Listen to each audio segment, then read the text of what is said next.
Hello, नमस्कार दोस्तों। मेरा नाम है अभिमन्यु और इस वीडियो में हम पढ़ते हैं जनरल नेटवर्किंग कंसेप्ट पार्ट 1 जो CCNA की नेक्स्ट वीडियो है।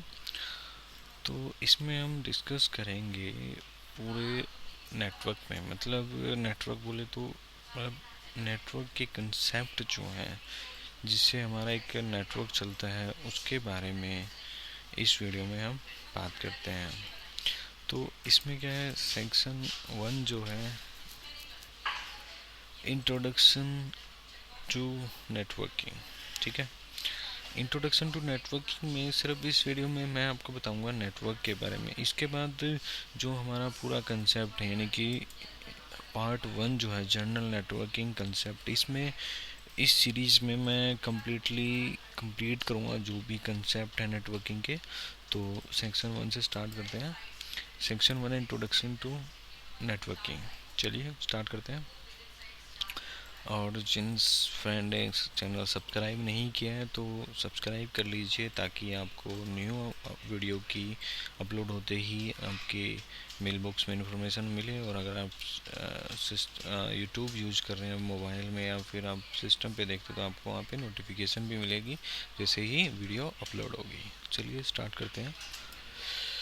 Okay, what is network?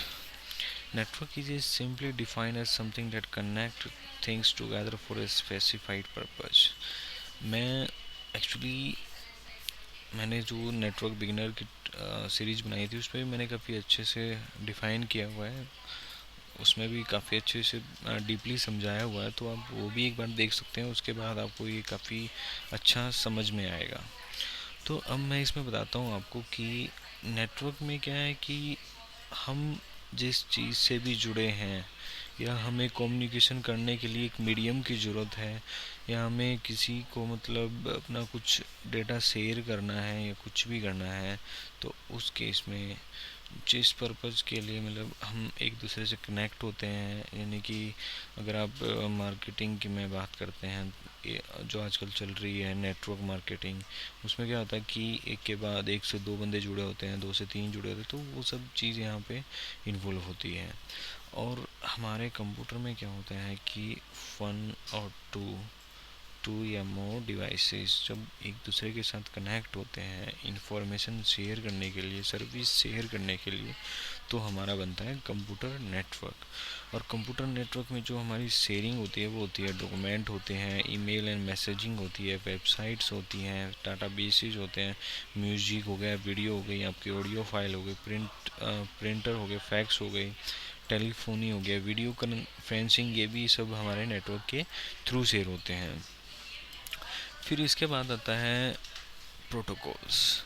Protocol जो है एक सेट ऑफ रूल्स हैं जिसके थ्रू मतलब एक प्लेटफॉर्म है कि जिसके अंडर हमारा हम जो शेयरिंग करते हैं, हमारा जो नेटवर्क है वो उसमें वर्क कर पाता है उस प्रोटोकॉल के थ्रू। जो एक सेट ऑफ रूल्स है मतलब डिवाइस कैसे कम्युनिकेट करेंगे और कैसे इन्फॉर्मेशन शेयर होंगे अक्रॉस ए नेटवर्क। अब यहाँ पे कुछ एग्जांपल मैं आपको बता देता हूँ। सबसे बेस्ट और सबसे इम्पोर्टेंट है आईपी इंटरनेट प्रोटोकॉल। इस पर भी मैंने अलग से वीडियो बनाई हुई है, आप देख सकते हो, मैं डिस्क्रिप्शन में लिंक डाल दूँगा, नो इशू। और वीडियो को आप लास्ट तक देखोगे तो लास्ट में आपके स्क्रीन पे लिंक आ जाएंगे, वहाँ से भी आप आराम से देख सकते हो। तो आईपी इंटरनेट प्रोटोकॉल। फिर है हमारा HTTP हाइपर टेक्स्ट प्रोटोकॉल। जो हमारा आईपी जो हमारा यूज़ होता है वो इंटरनेट यानी कि हमारा नेटवर्क के लिए यूज होता है। और HTTP क्या होता है कि हाइपर टेक्स्ट ट्रांसफ़र प्रोटोकॉल हमारा होता है वेब एक्सेस के लिए। और फिर हमारा आता है simple mail transfer protocol SMTP, ये हमारा यूज होता है ईमेल को रिसीव और सेंड करने के लिए। फिर इसमें क्या है कि जो हमारे प्रोटोकॉल्स हैं वो end to end network communication के लिए रिस्पॉन्सिबल होते हैं और इसी के थ्रू हमारा नेटवर्क रन करता है। फिर उसके बाद आता है नेटवर्क रेफरेंस मॉडल। जो नेटवर्क रेफरेंस मॉडल है वो इसका नेक्स्ट टॉपिक है, वो उसमें मैं डिस्कस करूँगा आपको, not an issue. Network models reference model एक वैसा ही मॉडल है, टीसीपी आईपी मॉडल है, जो कि आज के उसमें बहुत ज़्यादा यूज होते हैं, उन्हीं पे हमारा पूरा नेटवर्क चल रहा है। फिर इसके बाद आता है बेसिक नेटवर्क टाइप्स।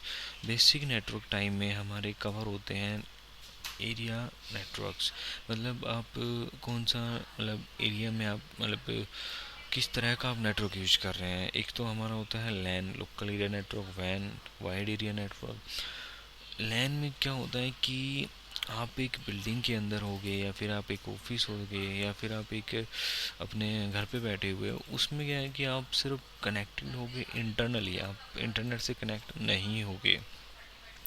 उसमें आप लोकली अपने प्राइवेट आईपी की हेल्प से नेटवर्क को चला सकते हो, सर्वर आप बना सकते हो, उसमें आप सब कुछ जो एक्सेस करोगे वो आप इंटरनली करोगे, और उसकी स्पीड जो है वो अच्छी होती है।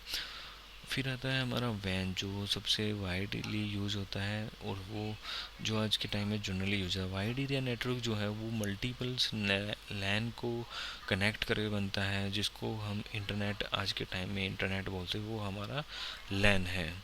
फिर इसके बाद हमारे और भी नेटवर्क्स हैं, जैसे मेट्रोपॉलिटन एरिया नेटवर्क है। मेट्रोपॉलिटन एरिया नेटवर्क में क्या है कि जैसे सिटीज़ को कनेक्ट करते हैं। उसमें क्या होता है कि मैं आपको बता दूं ज़रा सा, जैसे हमारे आईएसपी होते हैं, आईएसपी प्रोवाइडर होते हैं, इन लोगों का मैनुअली ये लोग मैन ही फॉलो करते हैं, क्योंकि ये पूरा सिटी को कनेक्टिविटी देते हैं और उनको मैनेज करते हैं। फिर आता है इंटरनेटवर्क। इसमें क्या होता है कि इंटरनेट, एज यू नो, सबसे लार्जेस्ट और वेल नोन इंटरनेट नेटवर्क है, और इसी पे हमारा आजकल हम सब वर्क करते हैं। फिर क्या कहते हैं, नेटवर्क की लाइक नेटवर्क इंडस्ट्री में हमारी इंफॉर्मेशन टेक्नोलॉजी में टू नेटवर्क जो है ऐड होते हैं। एक है storage area network. Storage area network में क्या होता है कि आप इसको डाटा सेंटर बोल सकते हैं, या एक सुपर कंप्यूटर के लिए डाटा सेंटर बोल सकते हैं, जहाँ पे हाई स्पीड डेटा का डेटा सेंडिंग और रिसीविंग होती है।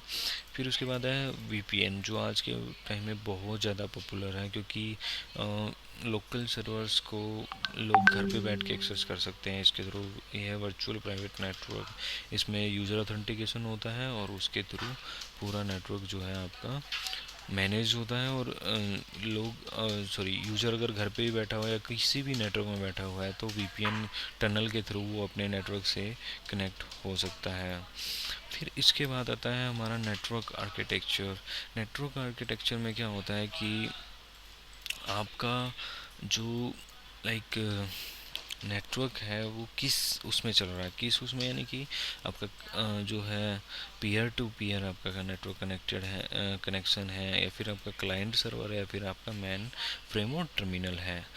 पीयर टू पीयर और क्लाइंट सर्वर और मेन फ्रेम मैंने उन वीडियो में अच्छे से कवर किया हुआ है, लेकिन मैं यहाँ पे आपको ज़रा सा बता देता हूँ कि क्या होता है कि पीयर टू पीयर में क्या होता है कि आपका जो सिस्टम है ना, वो सिस्टम से सिस्टम कनेक्ट होते हैं। मतलब आपका जितना भी पूरा नेटवर्क है वो सिस्टम से सिस्टम कनेक्ट होते हैं, उनमें जो डेटा ट्रांसफ़र होता है वो सिस्टम टू सिस्टम होता है। मतलब उसमें सब एकदम एक ही पीयर टू पीयर में एक सिस्टम ही सर्वर और क्लाइंट दोनों का काम करता है, और एक सेकेंड वाला होस्ट भी क्या कहते हैं क्लाइंट और सर्वर दोनों का काम करता है।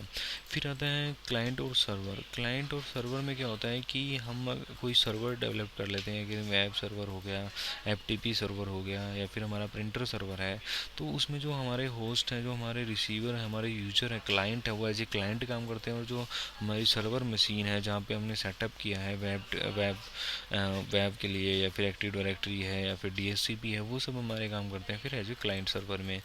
मेन फ्रेम टर्मिनल में क्या होता है कि मेन फ्रेम में आप किसी वर्चुअल सर्वर से कनेक्टेड हैं, या फिर आप कोई किसी और लाइक आप कह सकते हो किसी और नेटवर्किंग, यानी आप इंटरनेट के थ्रू कहीं और से अपना डाटा एक्सेस करते हैं, तो उसमें हमारा मेन फ्रेम आता है। फिर उसमें इसके बाद आता है नेटवर्क आर्किटेक्चर में पीयर टू पीयर, मैं आपको बता चुका हूँ। In basic peer-to-peer architecture, the host or network can be both request provider and the request and provide data and service, जो मैंने आपको बताया है कि पीयर टू पीयर में डेटा सर्वर और क्लाइंट वही होता है और उसी के थ्रू डाटा सेंड और रिसीव होता है। और पीयर टू पीयर नेटवर्क में वेरी सिंपल कॉन्फ़िगर होता है, उसमें आपको कुछ करने की ज़रूरत नहीं होती है, ज़्यादा कुछ चेंजेस करने की ज़रूरत नहीं होती है। तो पीयर टू पीयर में इतना ही। और फिर इसके बाद आता है क्लाइंट सर्वर। जैसे मैंने आपको एक्सप्लेन किया था कि क्लाइंट सर्वर में क्या होता है कि एक होस्ट को स्पेसिफाइड रोल असाइन होते हैं, जो मैंने आपको बताया कि हम अगर सर्वर डेवलप कर देते हैं तो उसमें हमारा सारा डेटा सेंट्रलाइज्ड रहता है और सिक्योरिटी इसमें अच्छी रहती है और उसी के थ्रू वो मैनेज होता है। तो अगर इसमें सर्वर अगर डाउन हो जाता है तो हमारा पूरा नेटवर्क जो है डाउन हो जाता है, इन्फेक्टेड होता है। फिर इसके बाद आता है हमारा main frame and terminal architecture. तो इसमें क्या है कि एक सिंगल डिवाइस होती है, store all the data and service for the network और provide the same advantage as a client server. मतलब इसमें भी जो मैंने आपको बताया कि mainframe storage all the data और क्लाइंट सर्वर की तरह ही ये काम करती है। और इसमें प्रोसेसिंग फंक्शन जो होते हैं वो डम टर्मिनल्स के थ्रू होते हैं। और सिंपल टर्म अगर हम बात करते हैं तो इसमें कीबोर्ड और माउस की तरह इसमें काम होता है और डिस्प्ले होगी interface card into the network. फिर इसके बाद जो है वो आता है हमारा, फिर इसमें होता है कि अपने थिन क्लाइंट सर्विस के बारे में सुना होगा कि जैसे हम कुछ लाइक सिंपल डिवाइस लगा देते हैं और या फिर हम मॉनिटर कीबोर्ड माउस रख देते हैं जिसके थ्रू सेंट्रलाइज एक सर्वर होता है और उस पर लॉगिन होता है। जैसे कि RDP हमारा यूज़ होता है माइक्रोसॉफ्ट की तरफ से, जिसमें रिमोट डेस्कटॉप प्रोटोकॉल जिसको बोलते हैं, उसके थ्रू आप एक सिस्टम पे लॉगिन कर सकते हो एज ए इन सेंट्रलाइज, यानी कि आप क्लाइंट पे बैठे हो, सिर्फ आपके पास एक कीबोर्ड माउस और स्क्रीन है और उसमें कनेक्टिविटी है टू द सर्वर। तो उसमें क्या होता है कि आप क्या कहते हैं रिमोट ले सकते हो मशीन का और उस पर आप प्रॉपर वर्क कर सकते हो। ऐसे आपको एक सिस्टम मिल जाएगा और उसमें आप प्रॉपरली वर्क कर पाओगे। फिर एक है ICA इंडिपेंडेंट कंप्यूटर आर्किटेक्चर, जो है सिट्रिक्स डेवलप हुआ था। सिट्रिक्स में आपने देखा होगा कि सिट्रिक्स सर्वर्स जो होते हैं उनके लिए एक स्ट्रिक्स रिसीवर डाउनलोड होता है सिस्टम में और उसको कॉन्फ़िगर करना होता है और उसके बाद आपको एक प्रॉपर मशीन की तरह आप काम कर सकते हो। So guys, general network concept में पार्ट 1 में मेरा फर्स्ट सेक्शन कंप्लीट हो गया है और नेक्स्ट सेक्शन जो है OSI मॉडल है। OSI मॉडल की वैसे मैंने सारी वीडियो अपलोड कर रखी हैं, बट इस कंटिन्यू सीरीज़ में मैं अपलोड कर दूंगा पूरी वीडियो, सो डोंट वरी। और वीडियो में अगर आपको कोई प्रॉब्लम है, आपको कुछ सजेशन है तो आप शेयर कर सकते हो कमेंट में। तो thank you guys, keep watching.